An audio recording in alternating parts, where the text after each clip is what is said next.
अब क्या बताते हैं परमात्मा, जैसे कुछ बुजुर्ग लोग हैं, वृद्ध हो गए बेचारे, ये तत्व ज्ञान ना मिलने से, अध्यात्म ज्ञान ना मिलने से अपने को जो ट्रेनिंग मिलती है परिवार से, रिश्तेदारी से, कुटुंब कबीले तक, समाज से, वो केवल यही मिलती है भाई अपना करके खा ले और ले कर दे दे। ये तो एक नेक पुरुष का कर्तव्य बनता है, ये तो फर्ज होना ही चाहिए। लेकिन इसके साथ साथ हमने भविष्य का जो करना था, वो परमात्मा की साधना, धर्म, पुण्य करने थे, वो ज्ञान के बिना वंचित रह गए। और वो ज्ञान मिले सतगुरु और संत से, तो परमात्मा कहते हैं आखिर तुझको कौन कहेगा गुरु बिन आत्म ज्ञान। ठीक है, समाज संसार में रहने की विधि तो आपको समाज के लोग बता ही रहे हैं, लेकिन आत्म कल्याण का जो मार्ग है वो संत ही बताया करते हैं। और संतों तक आप पहुंच नहीं पाते, क्योंकि आप उसी ऐसे समाज में ग्रिप हो गए और उन्हीं विचारों से आप संतुष्ट हो गए कि इतना ही काम है। जब सत्संग में आवांगे पता चलेगा कि मनुष्य का और भी एक आवश्यक काम है जो हमने प्रारंभ नहीं किया। दास पहले गांव गांव में जाते थे, सत्संग करता था। एक गांव में दो भाई थे, एक ने उपदेश ले लिया था, एक उनके पिताजी थे, बहुत नेक आत्मा थे, लेकिन इस ज्ञान के अभाव से वो इन सत्संग आदि के नाम से बहुत खिंचते थे। हम वहाँ 3 दिन का पाठ करते थे जैसे यहाँ चलता है, और 3 दिन तक 2-2, 3-3 बार टाइम में सत्संग करते थे। घर वालों को समझाते थे, क्योंकि नया भगवान, नया ही ज्ञान, कई दिन तक लगातार समझाने से कुछ बुद्धि में आता है ये। तो हम सत्संग कर रहे थे, उन घर वालों ने अपने सभी भाईचारे को कह दिया था कि हमारे घर में 3 दिन कोई भी हुक्का बीड़ी तम्बाकू का प्रयोग करने नहीं आवे, या घर में बीड़ी तम्बाकू लेकर भी नहीं आवे। तो क्या हुआ कि उनका बूढ़ा ऊपर चौबारे में, आंगन में, गर्मियों के दिन थे, ऊपर हुक्का भर कर बैठ गया दूसरे भाई अपने पुत्र के घर पे। हम सत्संग करते रहे। तो जब सत्संग समाप्त होने को हुआ, रात, पहले दिन सत्संग सुना दिन में, फिर रात ने सुना, तो अगले दिन वो रात्रि के समय सत्संग समापन हुआ, बूढ़ा नीचे आ गया। लगभग 70 वर्ष की आयु थी उसकी।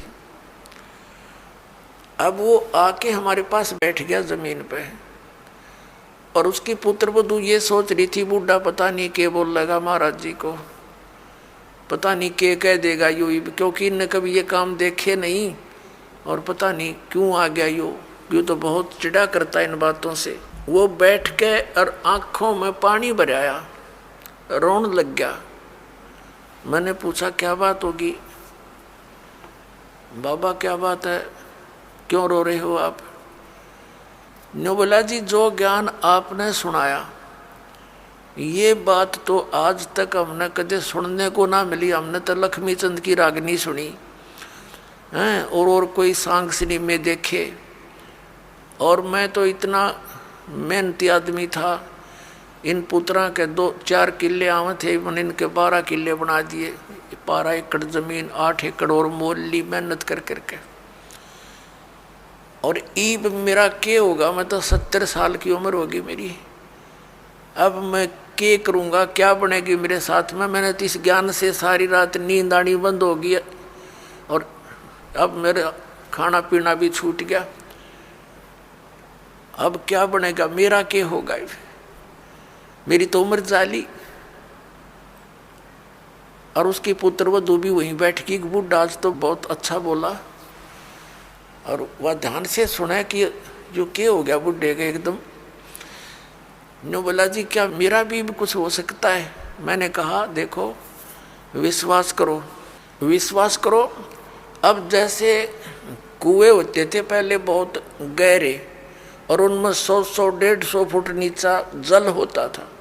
उसको निकालने के लिए एक लंबी नेजू हुआ करती रस्सी, बहुत मोटा, इतना मोटा रस्सा, और 150-200 फुट लंबा।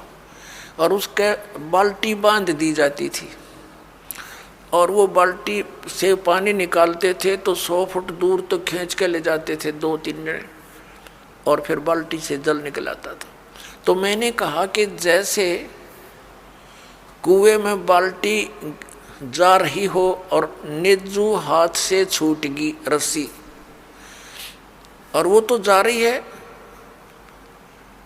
और भाग दौड़ के और उसको पकड़ने की चेष्टा कर ली यार, वो हाथ में आ जा लास्ट की 6 इंच भी ठहगी, लास्ट की गिरते गिरते अगर 6 इंच भी बची हो और हाथ में पकड़ी जावे तो क्या हो, वह बाल्टी भी बाहर आ जा और पानी भी साथ आवे, जल भी भरा होगा और बाल्टी भी मिल गई, कुछ भी ना गया।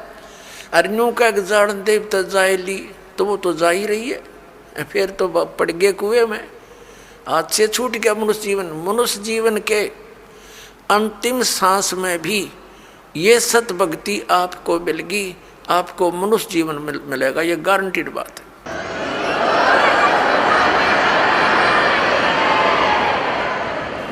और आप क्या तो अभी 70 वर्ष है, एवरेज 80-90 तो मानते हैं मनुष्य की आयु, और आप तो स्वस्थ दिखाई देते हो, करड़े हो, खूब तगड़े, और नाम लो पर ओका बीड़ी शराब तम्बाकू ये छूना नहीं पड़ेगा।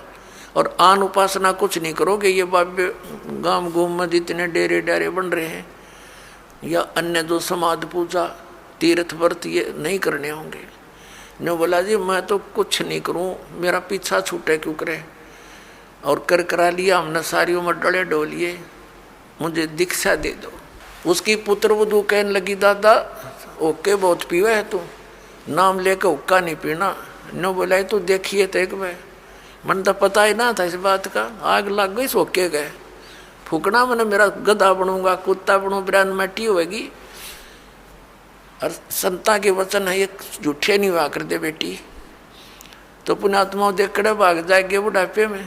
नाम ले लिया उस भक्त ने और 10-15 वर्ष जिया और सह शरीर आराम तो अपना मृत्यु को प्राप्त हुआ और मोक्ष हो गया। कहते हैं जीना तो थोड़ा ही भला जब सत सुमरण हो और लाख वर्ष का जीवना लेखे धरे नहीं कोई। अपने आत्मा जैसे बालक भक्ति पर लगता है बहुत अच्छी बात है, लेकिन इस ज्ञान से परिचित बूढ़ा तो सिर धड़कीबाजी ला देगा। नो पता है कि उसने तो रोज पता है ना मेरा कल टिकट कट जाए तो स्लोप में लिया जीवन, कति नो डलान में है, लास्ट दिन के रहे जहाँ 60 साल पाछे तो उल्टी गिनती शुरू हो जाए, ध्यान रखनी चाहिए बुढ़ा ने। और डट के करे भक्ति अपना पीछा छुटवावे। और ईबत ही न्यू पड़े रहे, जैसे एक कवि का एक शब्द है, बिना ज्ञान के ऐसे दुखी होते हैं। एर नर धोखे धोखे लुट गया आगी अंत गड़ी रे, आगी अंत गड़ी।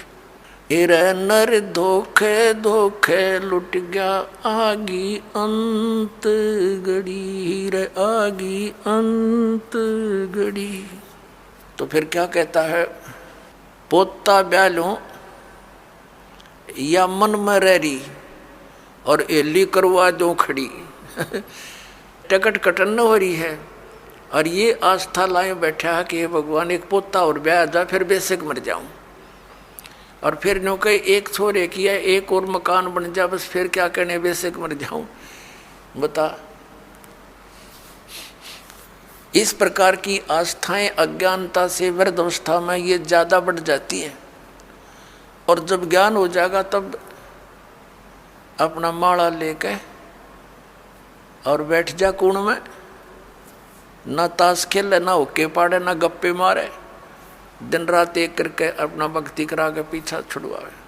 तो इस प्रकार पुण्यात्माओं परमात्मा कहते हैं पाछे गई सो जान दे और ले रहे तीन राख, उल्टी ला चढ़ाइयो करो अपुटी चाक। अगम निगम को खोज ले बुद्धि विवेक विचार, उदय अस्त का राज मिले तो बिन नाम बेगार। क्या कहते हैं परमात्मा के याद दिलाना चाहते हैं कि जरा सा कुछ विवेक से काम ले ए प्राणी, अगम निगम को खोज ले और बुद्धि विवेक विचार, उदय अस्त का राज मिले तो बिन नाम बेगारे। परमात्मा याद दिलाते हैं कि जो परमात्मा की भक्ति नहीं करते वो चाहे पूरी पृथ्वी का राजा है। आपने न्यू दिखा है कि तो बड़े आगे पाछे इसका सलूट मारनी है और बड़ी जय जयकार हो रही है। परमात्मा कहते हैं ये तो 3 व्हीलर वाला है, अपने पल्ले तो पैसे खर्च कर रहा है और खूब चहल पहल दिखाई देती है, अंत में इसकी वाह बिरन माटी होगी, याद रखेगा। अगम निगम को खोज ले बुद्धि विवेक विचार, उदय अस्त का राज मिले तो बिन नाम बेगारे। या भक्ति नहीं है तो यो राजा पूर्व जन्म की कमाई को बर्बाद कर रहा है और आगे की दाढ़ी बनती नहीं, क्योंकि यो नाम जाप ठीक नहीं कर रहा है। तो इसलिए परमात्मा कहते हैं बिन उपदेश अचंभ है, ये क्यों जीवत है प्राण, भक्ति बिना का ठोर है, ये नर नाही पाषाण। परमात्मा कबीर परमेश्वर जी कहते हैं कि बिना उपदेश लिए बगैर गुरु धारण किए ये मनुष्य ये जीव किसको आधार मान के जी रहा है। मुझे इस चीज का आश्चर्य हो रहा है।